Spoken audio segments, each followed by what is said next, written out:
jadi ulama warasatul anbiya tadi kita jangan terpengaruh, apalagi di akhir zaman. Kita banyak waspada, teliti, apalagi kita kada kenal, kada tahu siapa itu orang, betul-betul alim atau kada, ulama atau kada, guru atau kada. Melihat penampilannya aja, penampilan semuanya orang bisa, semuanya orang bisa.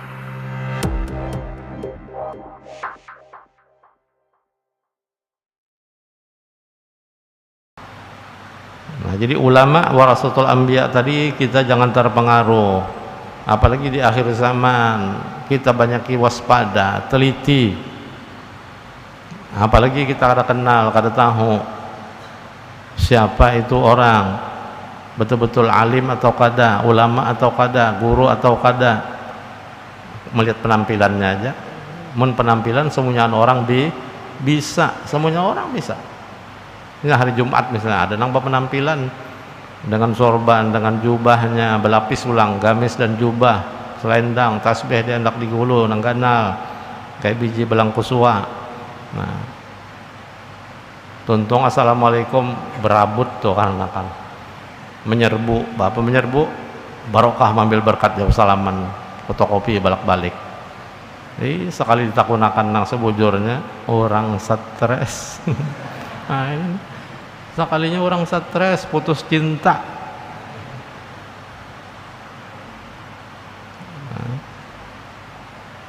diputus pacarnya stres, lalu berubah penampilan. Nah, hati-hati itu. Jadi kita kada kenal bujur, kada tahu bujur, guru kah kadakah, timbul ada, tampil. Nah, itu tertipu namanya kita, magerur, tertipu.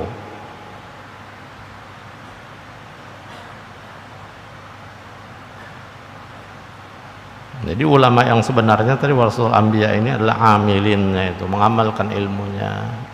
Apa yang dia sampaikan dia dulu yang mengamalkan, dia dulu yang memakai. Nah, bisa nyuruh aja ini kada menggawi. Apalagi hal-hal yang memang wajib dikerjakan dalam syariat Islam, ini kada menggawi. Nyuruh aja, nyuruh orang sembahyang, ini kada sembahyang. Ada kada nang berilmu nih tamat sembahyang, banyak kada sedikit akhir zaman nang tamat sembahyang orangnya berilmu, orang pintar. Jadi nang tamat sembahyang ini kada orang bungol semuanya, kada. Nang bungol ada juga, memang bungol tuh kada kau dia apa-apa ya, bungol. Memang bungol. Ini kada mengerti, kada tahu dihukum, kada tahu, kada pernah belajar. Putus sekolah, dibawa orang aliran sesat umpat. Tapi nang heran nih orang nang alim, berilmu, sekolah, bahkan tamat sudah sekolah, lulus ulia. Ada kada lulusan ulia tamat sembahyang? Ada. Bahkan hanyar lulus tamat sekolah, tamat juga sembahyang. Waktu sekolah belum tamat sembahyangnya, masih sembahyang sekolah, tapi pas tamat ampih sembahyang, beimbai tamat sekolah tamat sembahyang. Ini aneh, kada habis pikir kita memikirkan. Nah, inilah yang disebut hidayah kada ada. Nah, ini masalahnya hidayah kada dapat. Biar nang kayak apa ilmunya bertambah setiap hari, sekolah tamat sudah. Jelas saya bila tamat sekolah itu banyak sudah kitab ditamatakannya. Tiap hari belajar. Setahun ganti kitab. Mulai awaliyah, wusta, ulia. Berapa kitab sudah ditamatkan. Tamat, heran tamat juga sembahyang. Padahal di sekolahan diajarkan, ditanamkan masalah fikih salat diutamakan karena rukun Islam yang kedua setelah syahadatain iqamis shalah, mendirikan sembahyang. Tapi itu yang ditinggalnya. Nah, inilah masalah hidayah. Kita kadang-kadang lagi sudah urusan Allah Subhanahu wa taala. Karena dalam hadis Rasulullah SAW mengatakan, man izdada ilman wa lam yazdad hudan lam yazdad minallahi illa bu'dan. Nah, ini jelas. Kata Nabi SAW, barang siapa yang bertambah ilmunya, setiap hari dia menuntut ilmu, setiap hari 4 majelis, bukan hanya siang, malam pun, di mana ada majelis dia datang, bertambah tuh ilmunya tuh. Man izdada ilman, siapa yang bertambah ilmunya. Tapi sayangnya walam yazdad hudan, tidak bertambah petunjuk hidayah. Lam yazdad minallahi illa bu'dan, tidak akan bertambah dekat kepada Allah melainkan bertambah jauh. Nah, makanya kita menuntut ilmu tujuan untuk mendekatkan diri kepada Allah. Syariat yang dibawa Nabi Muhammad, utamanya sholat tadi, syariat Nabi itu yang ditinggalnya. Nah, berarti hidayah karena pada dirinya tidak akan bertambah dekat kepada Allah, malah menjauh. Nah, itulah kita disuruh banyak meminta dalam doa, Allahumma inna nas'alukal huda wat tuqa wal afafa wal ghina. Dan pertama itu diminta Nabi, nas'alukal huda, ya Allah kami minta kepada Engkau al-huda, petunjuk. Kalau sudah dapat petunjuk mudah, yang kedua dapat at-tuqa, taqwa, dapat hidayahnya, dapat menjalankan perintah Allah, menjauhi larangan Allah, itu timbul sifat takwanya. Takwa garis besarnya, definisinya imtitsalu awamirillah wajtinabu nawahihi, menuruti segala perintah Allah, menjauhi segala larangan-larangan Allah. Nah, itu takwa, timbul dari hidayah tadi dia sudah dapat, mudah takwa. Yang ketiga, setelah dapat takwa, mudah lagi yang ketiga dia dapat wal afafa, sifat iffah. Iffah itu menjaga diri daripada yang haram,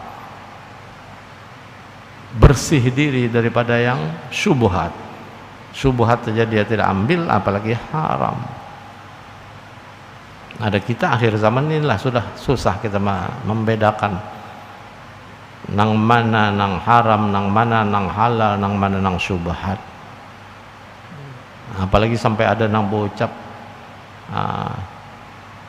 mencari nang halal jangan alih guru aja, mencari nang haram aja ngalih guru aja, apalagi nang halal.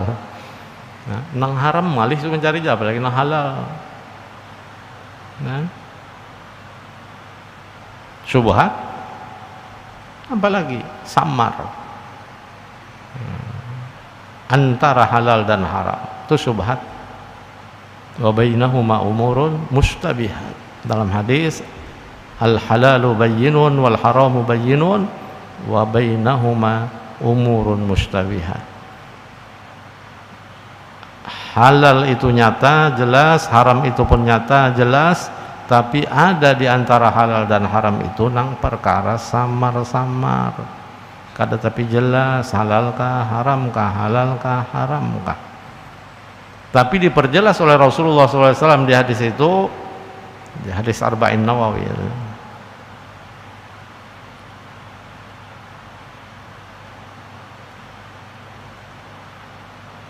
Man waqa'a fi syubuhat waqa'a fil haram, kata Nabi.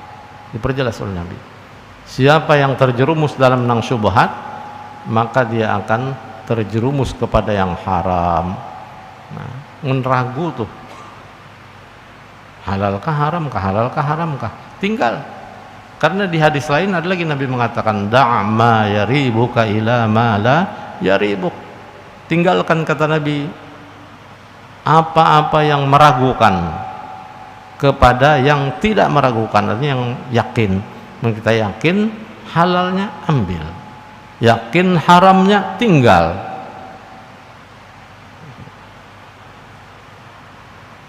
Nah, tapi itulah manusia ini dengan bisikan-bisikan syaitan, iblis, kadang-kadang berpendapat sendiri. Sudah jelas itu syubhat, tapi tetap diambilnya. Dia menganggap barang itu halal. Kenapa dianggapnya halal?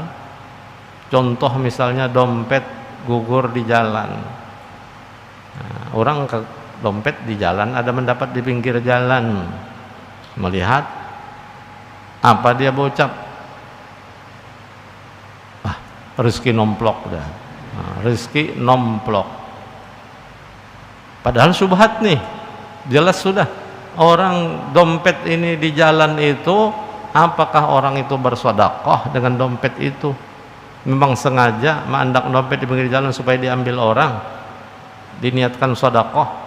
Nah, kalau kita berpikir secara normal, kada mungkin lah dompet di pinggir jalan bandak.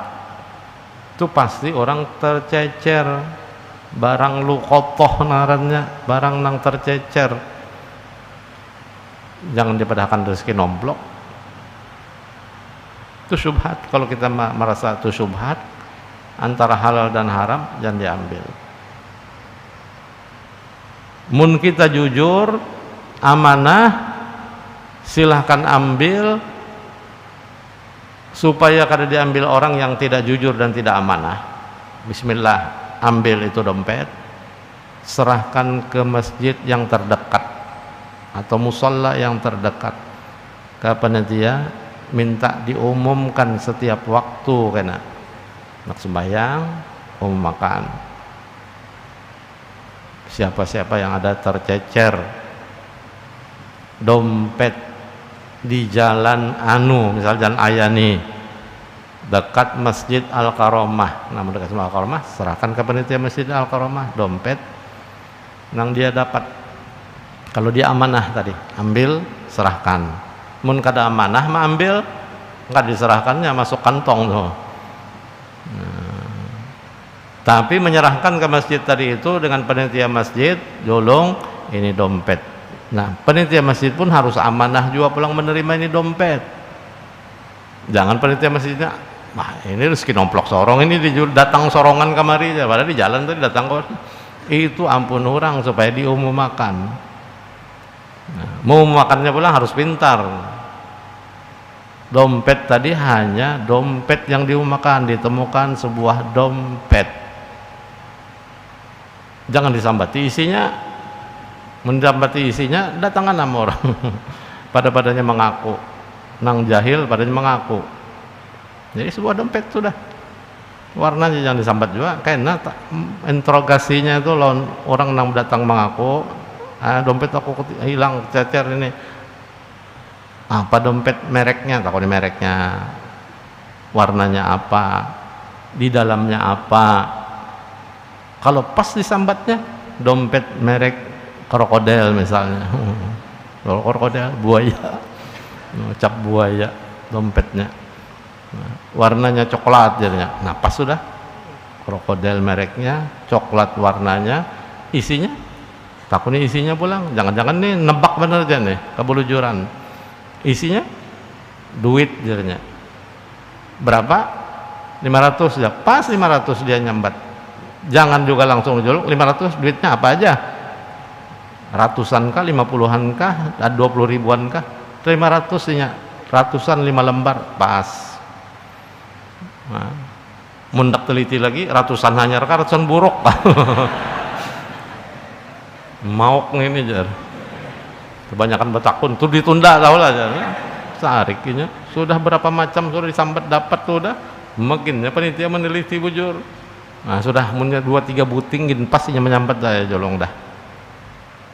Nah, jadi memang ada kejadian nang tadi panitianya di masjid atau di langgar bongol disambatnya pada taan tercecer siapa nang kehilangan dompet warna ini merek ini, duitnya isi 500, 5 lembar isinya ratusan. Nah, ada KTP-nya, nah, ada SIM, ada napa-napa kan disambati semuanyaan. Datang Sekong, jolong sudah pas sambatnya, bang pas ini sambat. Datang pula nang kedua, nang ampunnya bujur datang. Nang pertama tadi dustai. Nah, pada bingung aja lagi nang panitianya ini, nang ampun nang bawa-bawaan tadi. Datang pulang Sekong. Nah, menangis-nangis memang ampuninya, nang tadi sudah tertawa buka. Karena pasnya menyambat jolong alinya di bungulinya kada sikong berdua tuh nangka itu dengar pengumuman tapi kada ampuninya mengaku-ngaku ngarannya. Nah ini barang syubhat jelas sudah nyata bilanya tercecer di pinggir jalan, tidak mungkin orang mau bersedekah dompet di pinggir jalan gugur.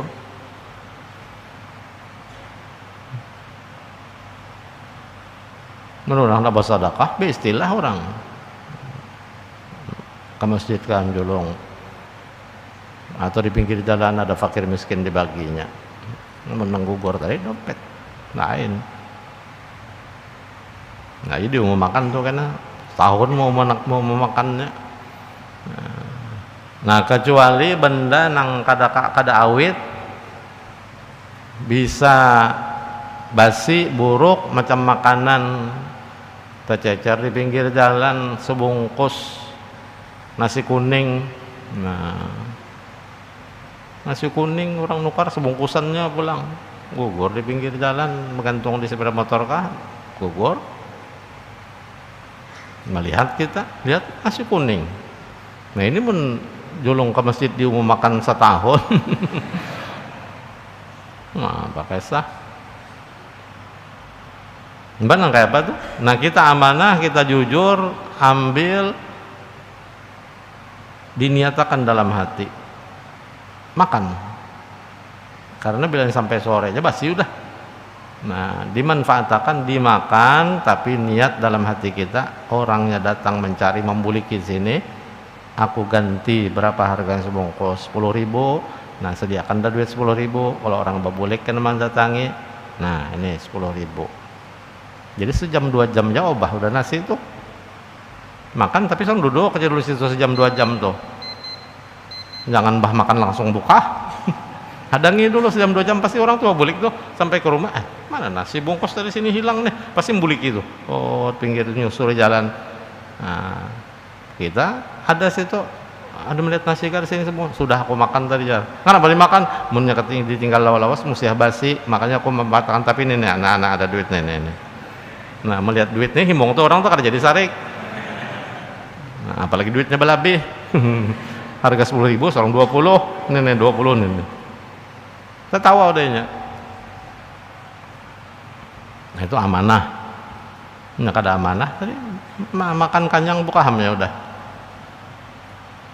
Nah jadi mun kada amanah jangan diambil juga. Itu risiko kita melihat sesuatu di pinggir jalan, jangan sampai tak ambil nang syubhat.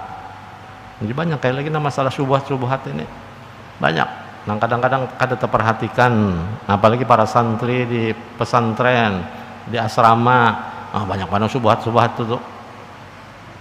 Turun ke Batang, kawan mandi bawa gayung, bawa sabun, bawa odol, bawa sampo, lengkap dalam gayung nih mandinya. Pas untuk mandi andok betapi naik, kada ingat membawa nih gayung lon isi-isinya nih di Batang. Nah, naik ya udah, kada ingat lagi nya udah. Turun kawan yang kedua. Alhamdulillah rezeki nomplok sampo seorang habis ada nih. Nah hantupnya sampo, hantupnya sabun. Nah, itu barang syubhat. Orang kawan tadi itu yakin kasorong ditinggalnya untuk bersedekah, untuk kawan nang datang kena pulang mandi pakai aja. Nyatalah, jangan-jangan ini ketinggalan. Nah kalau nyatanya bersedekah, aku tinggal jaga gayung di sini loh isi-isinya. Kalau pindah kawan kan datang sesudahnya, anak memakai silahkan aku beramal bersedekah. Nah itu halal, punya ada ucapan nang kaitunya. Tapi menyata tinggal syubhat tuh, jangan diambil. Nah, itu di asrama banyak terjadi. Jangankan masalah odol sabun nang tertinggal, rote kawan di hantupnya yun. Kada tertinggal lagi rote di kamar. Alhamdulillah kawan meninggali rote, jangan meninggali rote aja. Ya hantupnya jo rote kawan. Nah, yang berdauran. Panjang pembahasan masalah syubhat ini. Makanya kalau kita mengaji, menuntut ilmu, dapat mengamalkannya, itulah orang yang alim, amil, mengamalkan ilmu. Jadi masalah rezeki di sini dijamin aja. Innallaha ta'ala takaffala li talibil ilmi bi rizqihi. Aduh usah mencari-cari mengharap-harap benda-benda yang syubhat, apalagi haram jelas-jelas. Tinggal aja itu semua. Da'ma yaribuka ila ma la yaribuk. Rezeki ada aja di lain. Mungkin kita perhatian kepada rezeki yang diberikan oleh Allah Subhanahu wa taala yang baik, yang halal ada aja. Yakin aja dengan rezeki yang diberikan Tuhan. Jangan kita mengambil rezeki yang bukan hak kita. Yakinkan dengan ayat Al-Qur'an, wa ma min dabbatin fil ardi illa 'alallahi rizquha. Jelas sudah. Ma min dabbatin fil ardi. Tidak ada satu binatang yang melata pun di muka bumi ini melainkan rezekinya dijamin oleh Allah. Illa 'alallah rizquha. Itu hewan tuh. Apalagi manusia. Makhluk yang mengabdi menyembah kepadanya akan dijamin oleh Allah rezekinya. Nah, ini apalagi penuntut ilmu lebih-lebih lagi. Tadi itu secara umum, ma min dabbatin fil ardi illa 'alallahi rizquha. Nah, ini khusus lagi penuntut ilmu yang mengaji, yang menuntut ilmu. Innallaha ta'ala takaffala li talibil ilmi birizqih. Sesungguhnya Allah Subhanahu wa taala mencukupkan bagi penuntut ilmu itu dengan rezekinya. Ada aja.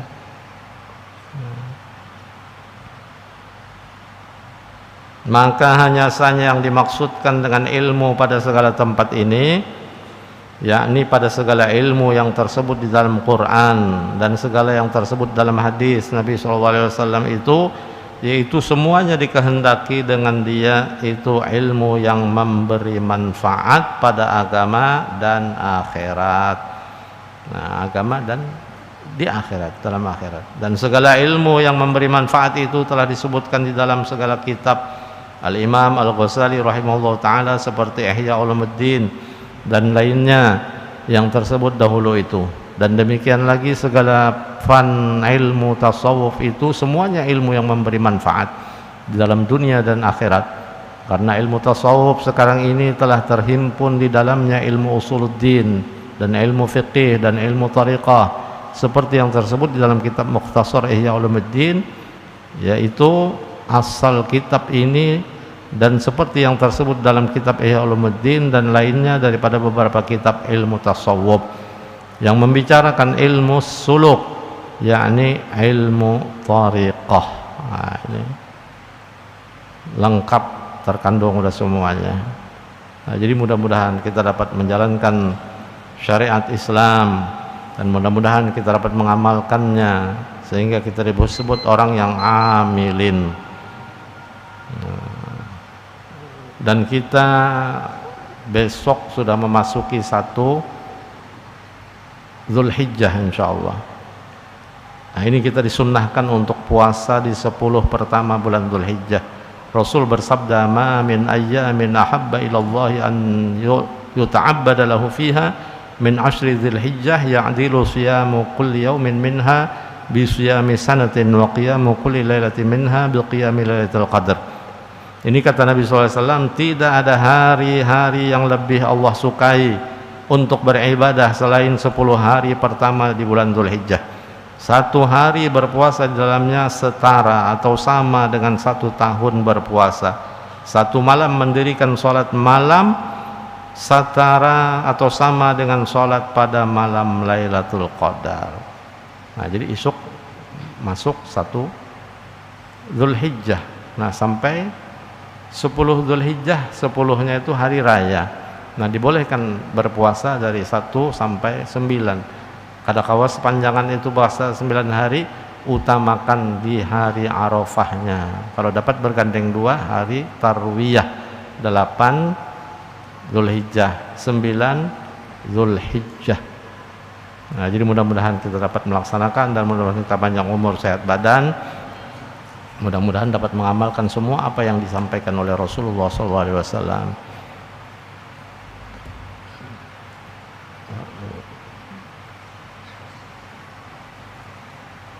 Nah, sampai sini dulu.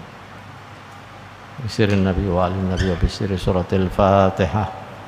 أعوذ بالله من الشيطان الرجيم بسم الله الرحمن الرحيم الحمد لله رب العالمين الرحمن الرحيم مالك يوم الدين إياك نعبد وإياك نستعين اهدنا الصراط المستقيم صراط الذين أنعمت عليهم غير المغضوب عليهم ولا الضالين آمين بسم الله الرحمن الرحيم الحمد لله رب العالمين اللهم صل على سيدنا محمد وعلى آله وصحبه أجمعين اللهم انفعنا بما علمتنا اللهم انفعنا بما علمتنا اللهم انفعنا بما علمتنا وزدنا علما ونورا وفهما وحكمة برحمتك يا أرحم الراحمين اللهم إنا نسألك الهدى والتقى والعفاف والغنى وصلى الله على سيدنا محمد وعلى آله وسلم الحمد لله رب العالمين سبحانك اللهم وبحمدك أشهد أن لا إله إلا أنت أستغفرك وأتوب إليك.